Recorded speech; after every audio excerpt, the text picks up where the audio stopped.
আসসালামু আলাইকুম।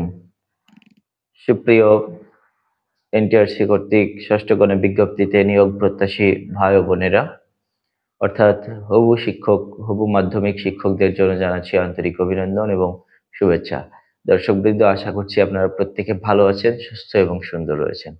দর্শকবৃন্দ, আজকের ভিডিওতে আমি কি নিয়ে আলোচনা করতে যাচ্ছি তা ইতোমধ্যেই আপনারা ইউটিউব এবং আমার টাইটেল দেখে বুঝতে পেরেছেন। দর্শকবৃন্দ, আমি সাইমন তারিক ইকবাল আপনাদেরকে স্বাগতম জানাচ্ছি। আপনাদের জন্য একটা সুখবর নিয়ে হাজির হয়েছি।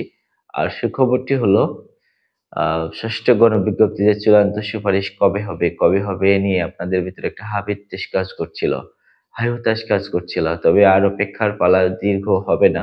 অলরেডি এর অনুমোদন পাওয়া গেছে মন্ত্রণালয় থেকে এবং আপনাদের এই সপ্তাহে, অর্থাৎ এমনকি আজ 18ই আগস্ট, আজকেও এর সুপারিশ হওয়ার সম্ভাবনা খুব বেশি রয়েছে। আর এনটিআরসি এর সুপারিশ এইভাবে দিনক্ষণ জানিয়ে আসলে সবসময় হয় না।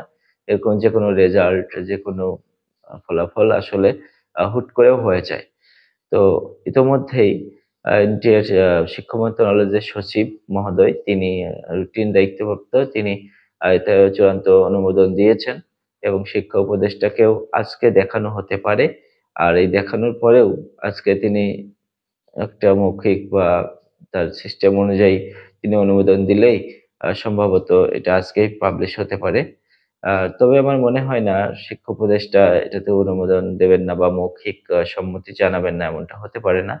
যেহেতু সবকিছু চূড়ান্ত হয়ে গেছে, টেলিটকের রেজাল্টের কাজ প্রায় শেষ, মানে প্রায় চূড়ান্তই বলা যায়। মানে চূড়ান্তই হয়ে গেছে এক প্রকার। তো আর অপেক্ষার পালা দীর্ঘ হবে না। আপনাদের শিক্ষক হওয়ার স্বপ্ন যাদের রয়েছে, আহ তারা শীঘ্রই সুখবর পেতে চলেছেন। আপনারা অল্প দিনের মধ্যেও হয়তোবা জয়েন করারও সুযোগ পাবেন, যারা সুপারিশপ্রাপ্ত হবেন। আপনাদের প্রসেসটা, যে নিয়োগের প্রসেসটা খুব দীর্ঘসূত্রতা লাভ করবে বলে মনে হয় না, যেমনটা আমাদের করেছে। আমরা যখন নিয়োগ পেয়েছি তৃতীয় গণবিজ্ঞপ্তিতে, এটা একটা দীর্ঘ প্রসেস ছিল। সবকিছু মিলায় ২.৫ থেকে ৩ বছর লেগে গেছিল আমাদের চাকরিতে ঢুকতে। তো আপনাদের ক্ষেত্রে হয়তো এটা হবে না। আপনারা সুখবর অপেক্ষা করছি এবং আশা করি প্রত্যেকেরই চাকরি হওয়ার সম্ভাবনা রয়েছে যারা আবেদন করবে। কারণ এখানে পদ রয়েছে ১ লাখের অধিক। কিন্তু আবেদনে করেছিল, দুঃখিত, আবেদন করেছিল সম্ভবত ৫০,০০০ এর বেশি বা এরকম। আমার সঠিক সংখ্যাটা মনে পড়ছে না। এবং নিয়োগ পেতে যাচ্ছে প্রায় ৪১,০০০ এর বেশি। তবে এক্সাক্ট সংখ্যাটা এখনো তারা জানায়নি। তো দর্শকবৃন্দ, এই ছিল আজকের খবর।